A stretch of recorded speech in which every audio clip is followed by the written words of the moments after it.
Good morning! Parang mahina yung ating sagot. Magandang umaga sa ating lahat. So pakisabi sa katabi mo, I'm blessed that you are here. So today is May 29. Andito naman tayo sa BCF Purity. God is continuous growing para tayo ay lumago bilang isang faithful believer ng Panginoon. So ngayong araw, pag-usapan natin ang paghahari. Paano ba tayo maghari sa ating mga buhay? Paano ba natin i-manage yung mga buhay natin para tayo ay lumago sa ating pananampalataya? So ang Diyos ay talagang itinalaga niya na para sa mga buhay natin na tayo ay mag-reign or maghari. Meron tayong mga ini-encounter na mga pagsubok, may mga problema, maraming mga bagay na ating maranasan along the way. Pero gusto ng Panginoon na ipaalam sa ating lahat na tayo ay Kanyang itinalaga or predestined. Tayo ay binigyan na ng Panginoon ng assurance na tayo talaga ay maging matagumpay sa ating mga buhay. Now, hindi lang ito dapat nating ilagay sa isip na marami tayong nalalaman tungkol sa Panginoon, kundi kailangan nating isabuhay kung ano yung kanyang mga sinabi. Kaya nga, we need to know and live.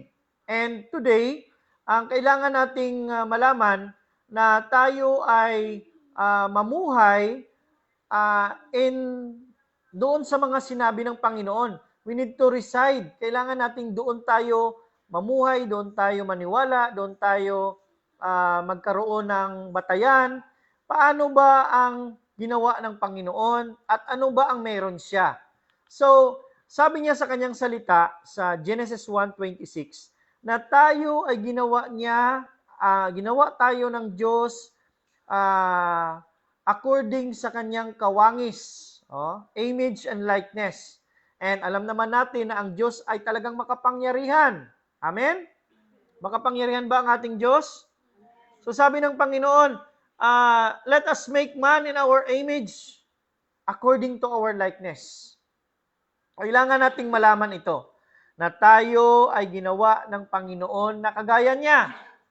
Tayo ay binigyan niya ng pagkakataon na ma-experience kung anong meron siya. So ang Diyos ay makapangyarihan. Siya ang naghahari dito sa mundo.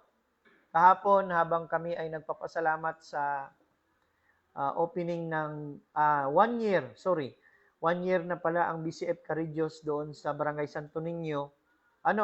Sa Santo Niño, South Cotabato, Barangay San Isidro, kung saan pinangungunahan ng ating magiting Caridios na Sister Edna Gesto ang mga tao doon. So nakita natin medyo malayo yung area at saka kung tingnan mo parang walang mga tao, pero meron talagang itinalaga ang Panginoon na isang area na kung saan nagtitipon-tipon yung mga tao na pinili niya. So habang ako'y nagpapasalamat, sabi ko na simple lang naman yung tayo dito sa lupa. Yung Ama lang naman natin ang may-ari ng langit at lupa. Diba? Siya lang naman ang may-ari ng langit at lupa at kung anong mayroon dito sa lupa, kapag tayo ay kanyang mga anak na, tayo ay binigyan niya ng pagkakataon na ma-enjoy ang buhay dito sa lupa. Amen? Kung ikaw ay kulang ng pera, hindi ka makakabili ng gusto mo. Pero dito sa lupa, hindi mo na kailangan bumili. Ang kailangan mo na lang gawin ay maniwala. At pag ikaw ay mayroong paniniwala, ma-enjoy mo yung pabor ng Panginoon. At ibibigay niya sa iyo ang kung anong mayroon dito sa lupa. Sabi nga ng salita, nabubuhay nga ang mga ibon na hindi naman sila binigyan ng Diyos ng isip. Tayo ay blessed tayo kasi sabi ng Panginoon, gagawin ko ang tao na kagaya ko. According to my image and likeness. So, kasama ng paggawa ng Panginoon sa atin ay ang kanyang kapangyarihan, power, and authority.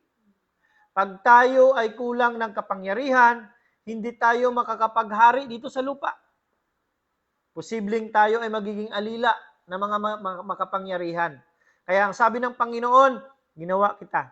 Kailangan mong paniwalaan. Kailangan mong tanggapin na ikaw ay ginawa ko at kung anong meron ako ay talagang mai-enjoy mo. Now, ang kagandahan nito, kasi nung ginawa tayo ng Panginoon, sinamahan niya ito ng tinatawag na power and authority. Okay? Power and authority. That is why sabi niya, kailangan nilang maghari. They may rule over all the earth.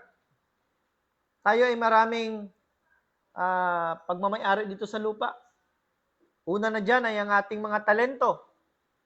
Okay? Sino ba dito marunong magaling magkanta pala? Sumayaw. Magaling mag-play ng instrument. Those are talents na binigyan ng Panginoon. Time, yung oras natin. Kumusta ba ang pag-manage natin sa oras natin? Mas marami ba ang ating TikTok, teleserye, Facebook kaysa sa ibang mga bagay na importante? Sabi ng Panginoon, seek ye first the kingdom of God. Unahin mo siya sa lahat ng pagkakataon. Sa oras, bago pa man tayo umalis sa ating mga pamamahay, bago pa tayo mag-umpisa ng mga gawain sa buong araw, kailangan nating manalangin. Pakisabi sa katabi mo, manalangin tayo. Pagkatapos niyan, magbasa ng salita, gusto lang kasi ng Panginoon na ma-enjoy mo yung buhay dito sa lupa. At mind you, hindi mo ma-enjoy yung buhay kung wala ang Diyos. At ang kasiyahan mong nararamdaman, walang ikakumpara ang lupa sa kasiyahan na kasama mo ang Diyos. May birthday celebration sa bahay nyo ngayon, masaya ka. Bukas malungkot ka na naman kasi mayroon ka pang utang. Pero pag andyan ka sa Panginoon, bibigyan ng Panginoon ng pagkakataon na ma-enjoy mo yung pabor. Magsi-celebrate ka ng birthday mo na libre. Dahil mayroong gagalawin yung Panginoon na tao na gagamitin para i-provide yung cake, i-provide ang lechon na manok. Ganun lang yung buhay. Pag tayo ay andyan sa Panginoon, ma-enjoy natin yung pabor. Amen? So, kailangan nating i-manage. Kung wala tayong power and authority, hallelujah, kung wala tayong power and authority, hindi natin ma-overcome, malalampasan yung mga bawat problema natin. Hallelujah, sabi ni Brother Aing kanina, kasama na natin yung problema dito sa lupa. Ang gawin na lang natin ay i-overcome. Doon tayo sa taas ng problema. So, ang ibig sabihin ng His image and likeness, ang kanyang karakter, ay maging kagaya niya tayo. Sa ugali, sa galaw, sa pananalita, sa lahat ng bagay. Sabi ni Pastora kanina, meron tayong dalawang kambal, twin power dito sa lupa. Ito yung righteousness at ang grace. Ang righteousness ng Panginoon at ang grasya. Hallelujah. So, praise God kasi binigyan niya tayo ng power and authority, pero ang di kagandahan nito kasi sabi ng Romans 5:17, mayroong nagkasala na isang tao. Ito ay si Adan. Hallelujah. Sabi niya, for if by the one man's offense, death reigned through the one. Pinagharian tayo ng kasalanan. So, nagkaroon. Sabi ni Pastora kana, ang lahat na origin ng mga kasalanan ay rebellion. Dahil sa rebellion, tayo ay nahiwalay sa Panginoon. Tayo ay nawalan ng kapangyarihan. Pero, much more those who receive abundance of grace and of the gift of righteousness will reign in life through the one, Jesus Christ. Kailangan nating malaman na binigyan ni Jesus ng solusyon ang problema ng kasalanan. So, God is a God of solution. Ano bang problema mo ngayon? Ang Diyos ang solusyon. And, ibinalik niya tayo sa kung anong meron tayo. Hallelujah! Ano ba ang nawala sa atin? Ang nawala sa atin ang ating kapangyarihan. Kaya mahirap ang buhay pag walang kapangyarihan. Hallelujah? Now, bibigyan ka niya ng solusyon sa iyong mga problema. Naalala ko one time, yung ako ay wala pang karanasan na magsakay ng eroplano. Alam nyo kasi, tinawanan ako ng mga kasamahan ko ng mga guro. Kasi nung time na tinanong kami ng aming supervisor, sino ba dito sa inyo ang hindi pa nakaranas ang sumakay ng eroplano? Tumaas talaga ako ng kamay. Hindi ako nahihiya na hindi ako nakasakay ng eroplano. Mula kasi maliit ako hanggang hindi ako nabigyan ng pagkakataon na makasakay ng eroplano. So ngayon, that was 2012, 13, parang ganon. So, desire ko lang na makasakay sa eroplano. At ngayon, that time, palaging nagsishare si Pastora na dapat nasa taas ka ng iyong sitwasyon. Kasi pag nasa taas ka ng sitwasyon, makikita mo kung anong doon sa baba. Na ako ay nakasakay na sa eroplano, first time ko, papunta kaming Baguio, may training kami noon, nakikita ko kung anong meron doon sa baba. Napakaliit na mga tao, nandun yung mga bahay, nandun yung mga usok, marami. Okay? And then doon ko na-realize yung sinasabi ni Pastora.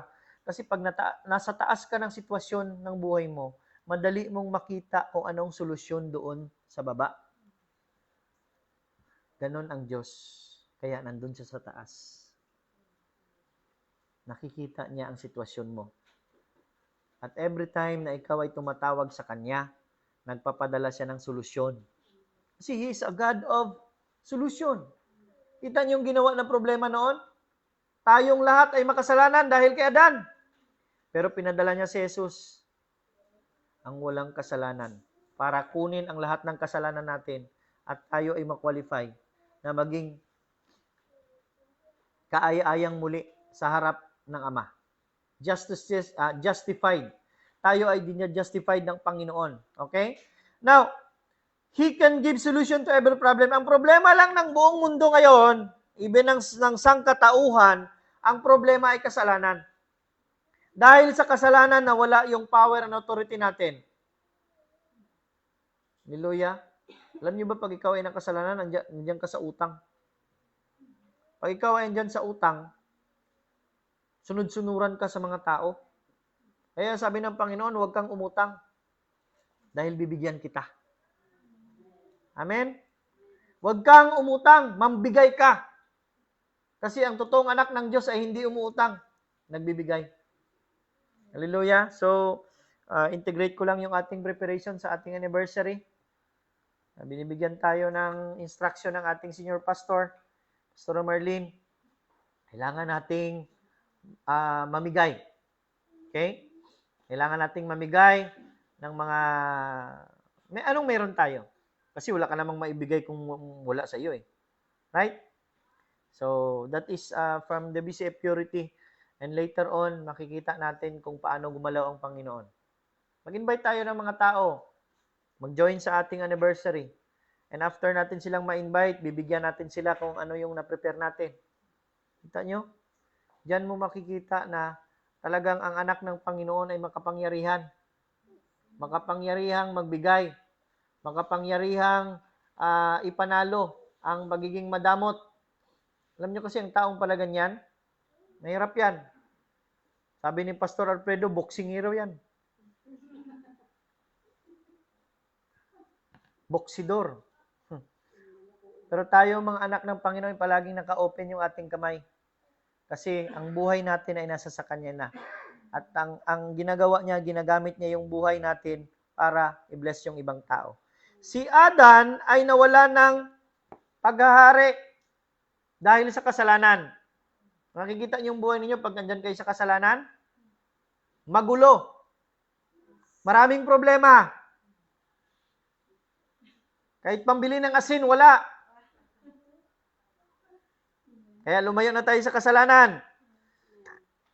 Minsan, naging makasalanan tayo noon. Wala talagang nag-amin.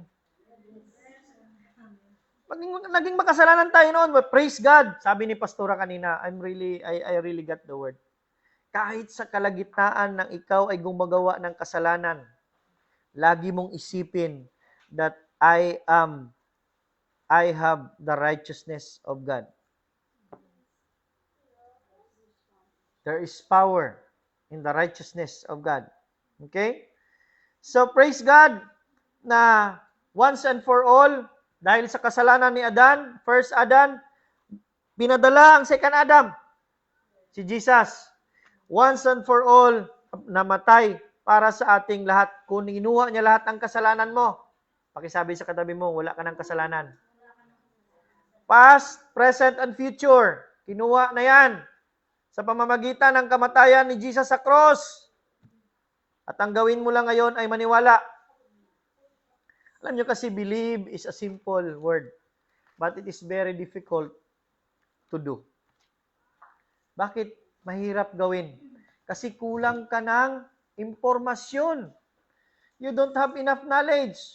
So kayong araw, gustong ipaalam ng Panginoon na ikaw ay tinalaga niya para maghari.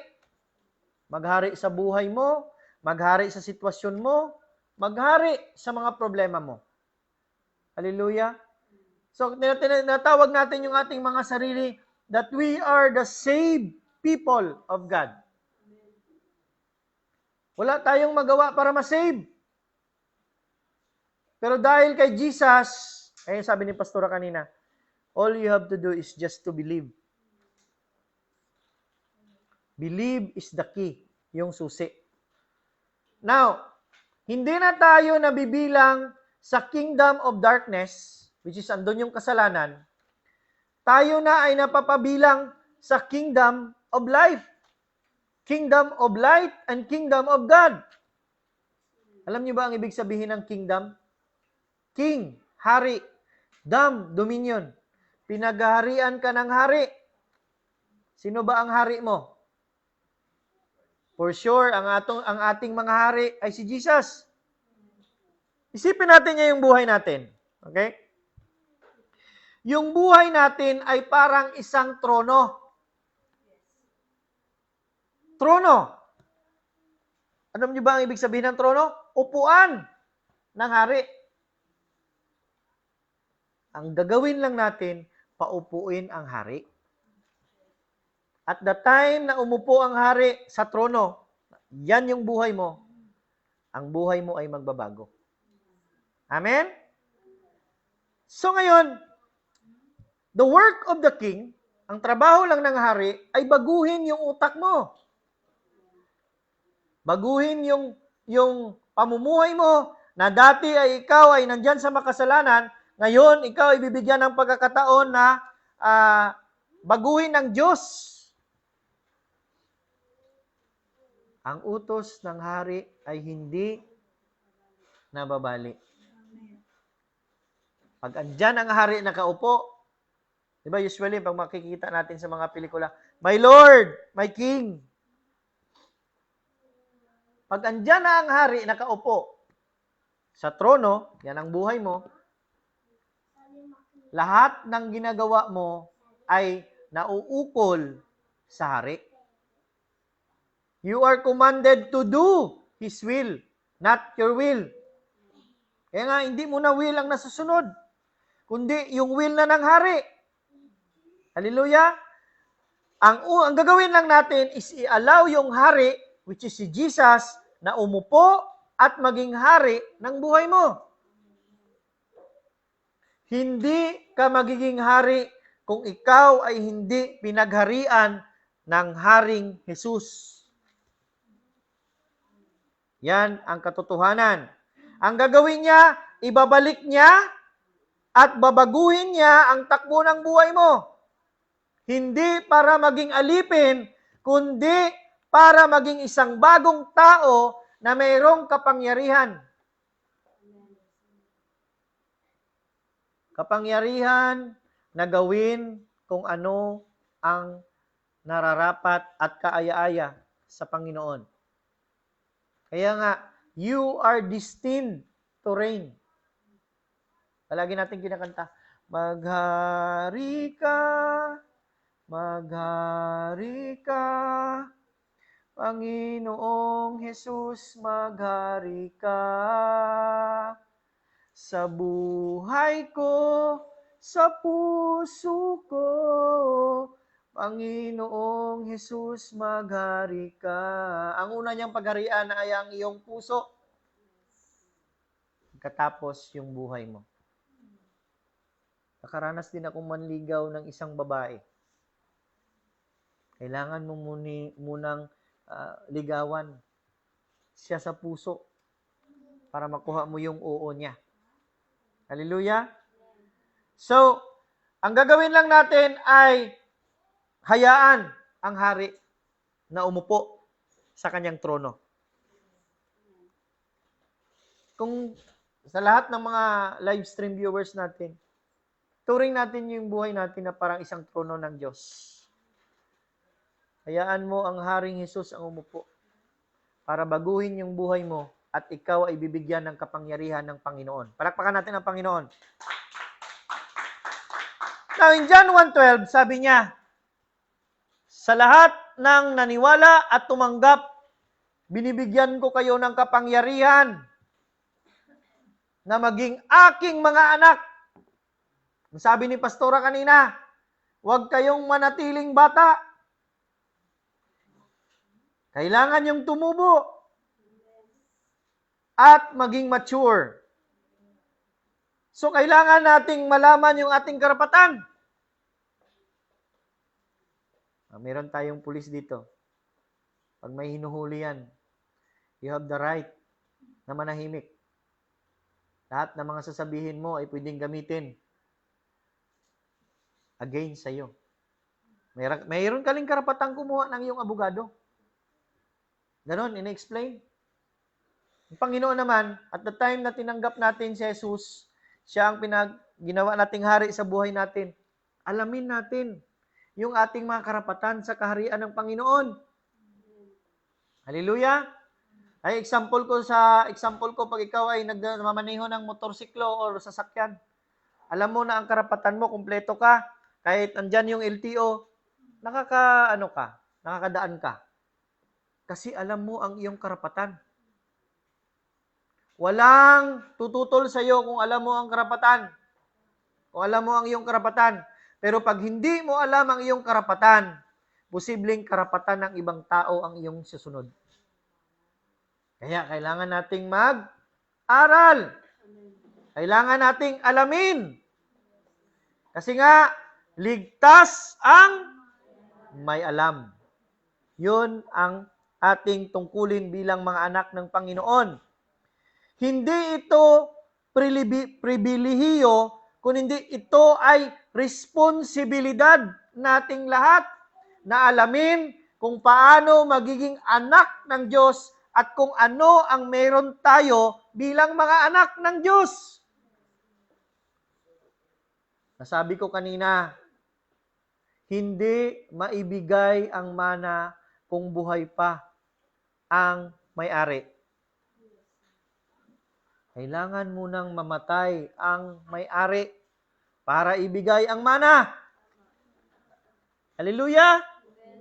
Kailangan munang mamatay ni Jesus para ibigay sa iyo ang kapangyarihan.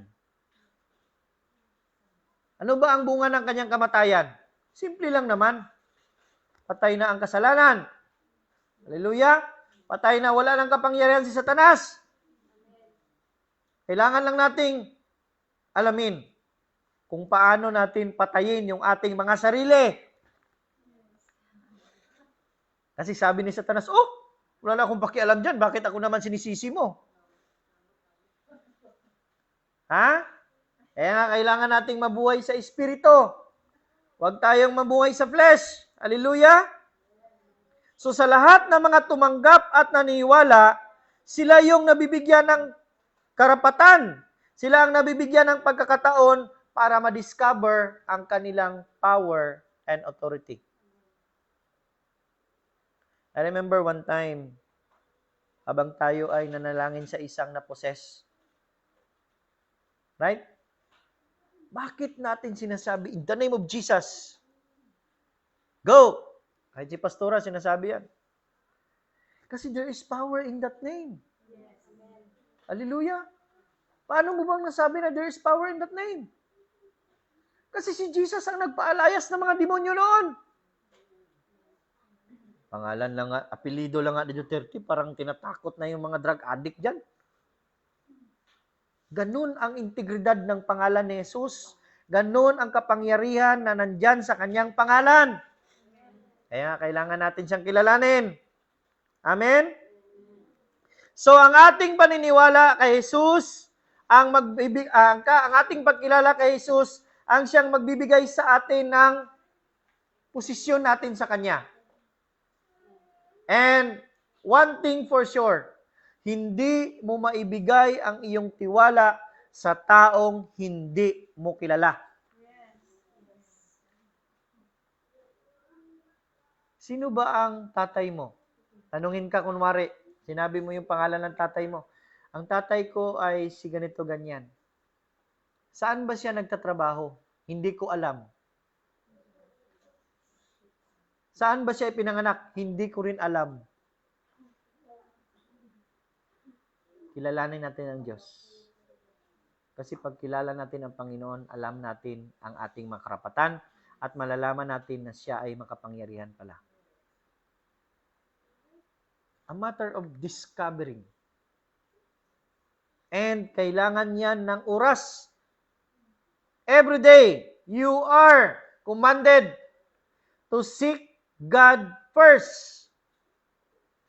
Pray, read the Word, do the Word in the whole day.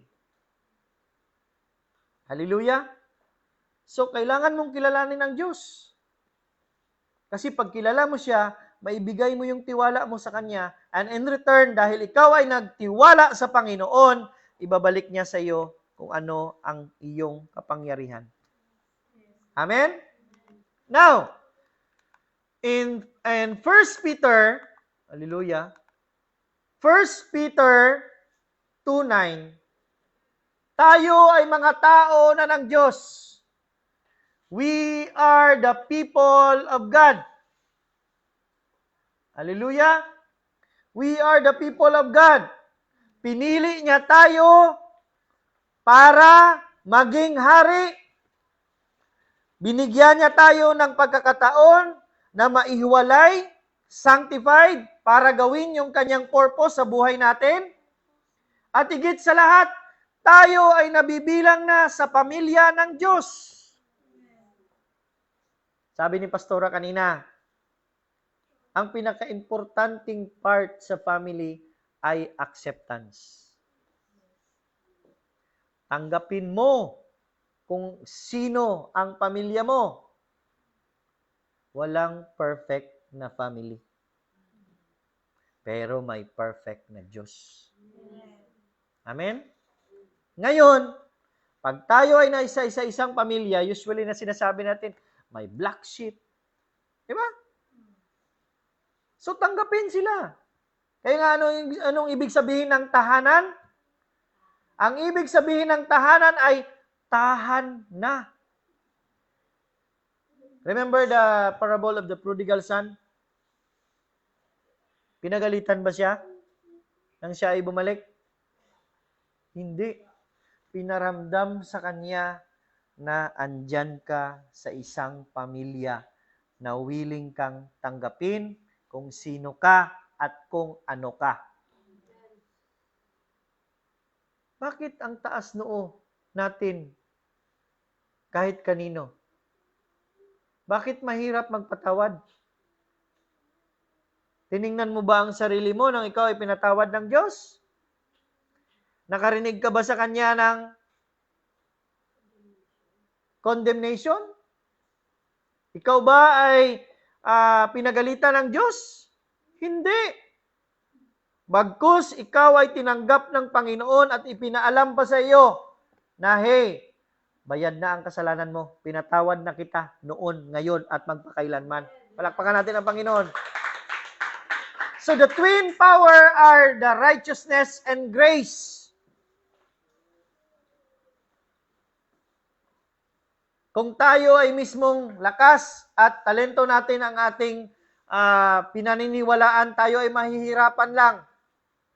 Pero pag ang righteousness ng Panginoon, tanggapin natin, kaya sabi ni Pastora, ang righteousness ay regalo.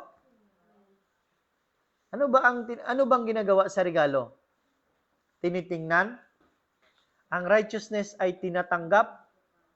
Pagkatapos tanggapin, ano? Ano bang ginagawa sa regalo? Binubuksan. Open. At ang ikaw ay binuksan mo ang regalo, nakita mo ang malaking salita na nakasulat. Alam niyo ba ano nakasulat? Pinatawad na kita. At ikaw ay nakita mo noon at ikaw ay naniwala. Kaya ikaw ay naging maligaya sa buhay mo. Sinasabihan ka ng ibang tao ng iyong mga kasalanan, pero ang pinaniwalaan mo ang sinabi ng hari. Kaya namumuhay ka ngayon na masaya. Hallelujah. May problema man, may mga challenges man, masaya ka dahil alam mo, kasama mo ang Diyos. Palakpakan natin ang Panginoon. Sige pa, lakasan natin. Hallelujah. Grasya. Ito yung binigay ng Panginoon. Ano ba ang ibig sabihin ng grasya? Enabling power. Kapangyarihan na gawin. Umalis sa kasalanan. Kaya every time na tayo ay gumagawa ng kasalanan, sinasabihan natin, Lord, I believe by your grace, I am saved. Through faith. Hallelujah. Tayo noon ay hindi mga tao ng Diyos. Kaninong tao ba tayo nang bibilang noon? Tao ni? Sino ba ang Diyos natin noon? Tao ni Satanas? Si Brother Nono Lambong pa. May sinabi na naman bro, si Taning sa akin.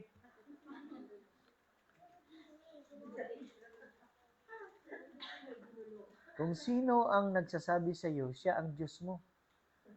Siya ang boss mo. Kung may sinabi man si Taning dito sa iyong kaliwa, lagi mong isipin na may sinasabi din ang Diyos dito sa iyong kanan. Amen? Kaya everyday punuin natin ang ating ng salita ng Panginoon. Read the Bible everyday. Hindi lamang i-read, intindihin at isabuhay. Dahil sa kanyang salita, mayroong kapangyarihan. There is power in the Word of God. Hallelujah.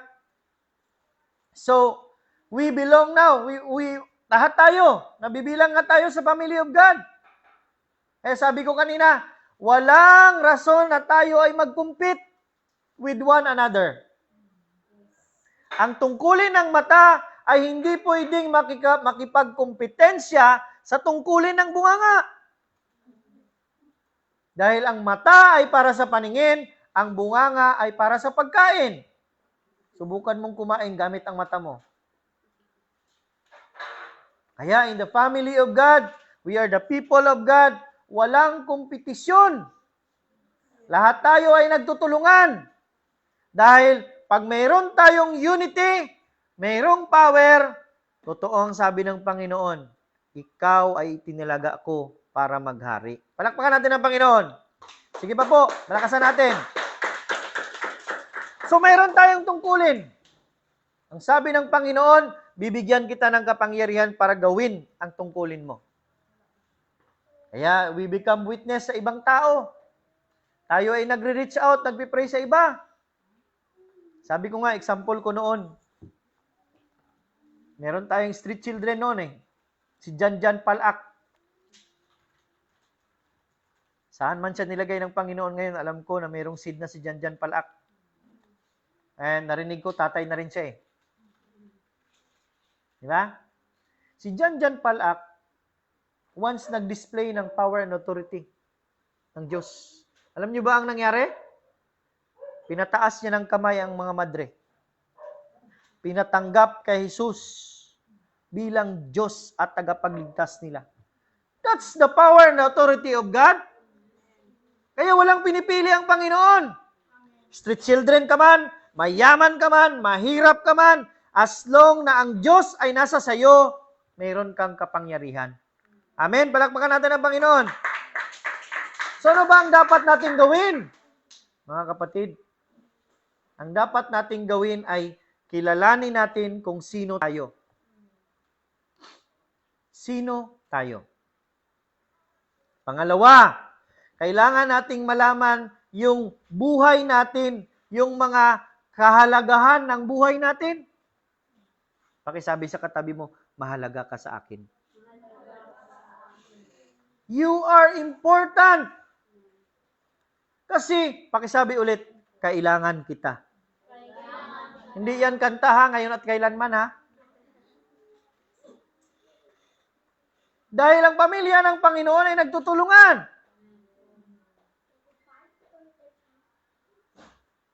We need each other. Kaya nga, pag tayo ay nagkakaisa, hindi para welga kami. Welga kami. Oh, ibang pagkakaisa yon. Sabi ni Pastora, hindi yan righteous. Mga leftos yan sila. Lahat ng tao na hindi nagsasubmit sa authority are rebel. Lahat na itinalaga na leader ng Diyos ay appointed leader niya yan. Kaya ang gagawin natin, submit to every authority. That's the time. Pag ikaw ay submissive sa iyong authority, bibigyan ka rin ng Panginoon ng authority. Hallelujah? Are you blessed today? Kaya nga, kahit anong mangyari, ang buhay natin dito ay temporary lang. Pili ka.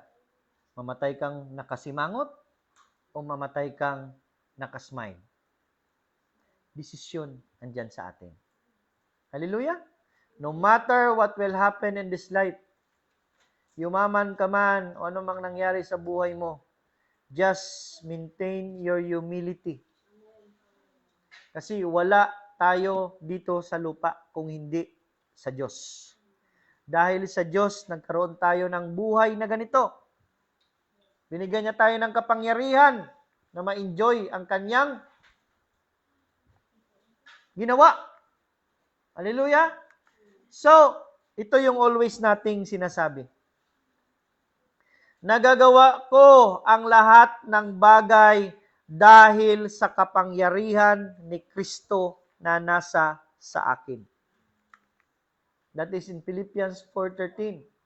I can do all things through Christ who strengthens me. Lahat tayo ay mayroong patutunguhan. Hallelujah! Kaya alamin mo kung saan ka papunta. Huwag mong sabihin na ikaw ay pupunta ng Jensan at ang sinasakyan mong bus ay papuntang Takurong. Pakisabi sa katabi mo, hindi ka makakarating. Ano ang kasabihan? Ang hindi lumingon sa pinanggalingan, stiff neck.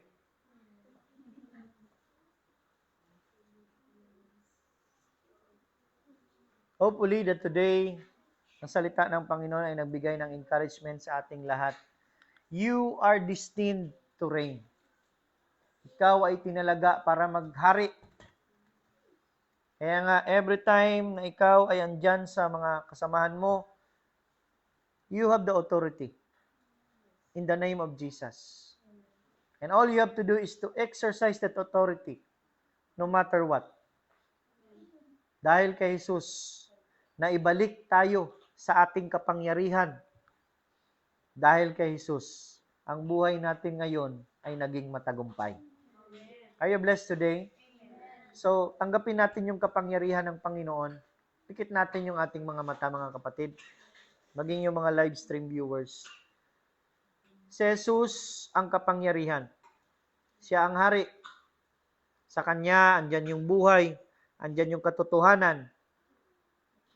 Andyan yung liwanag. Tanggapin natin siya sa buhay natin.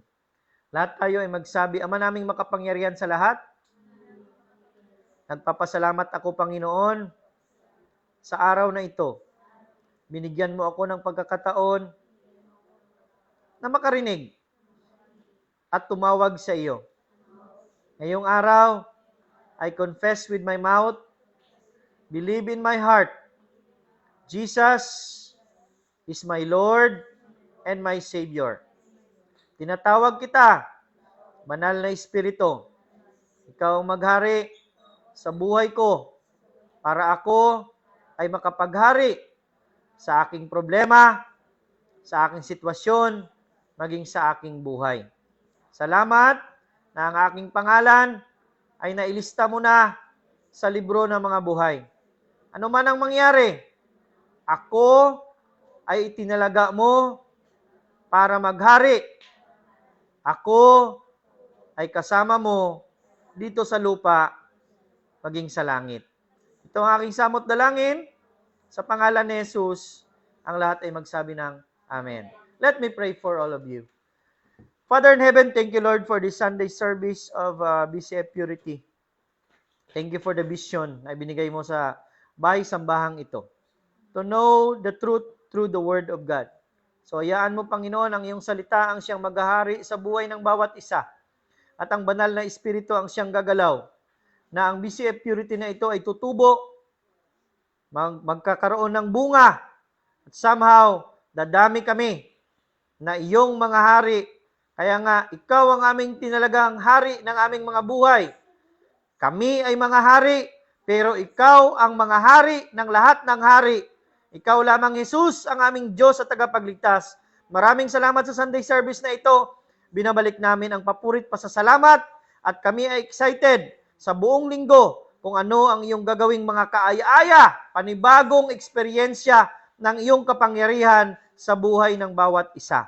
Ito po ang aming samot dalangin. Sa pangalan ni Jesus, ang lahat ay magsabi ng Amen. God bless everyone, and to God be all the glory.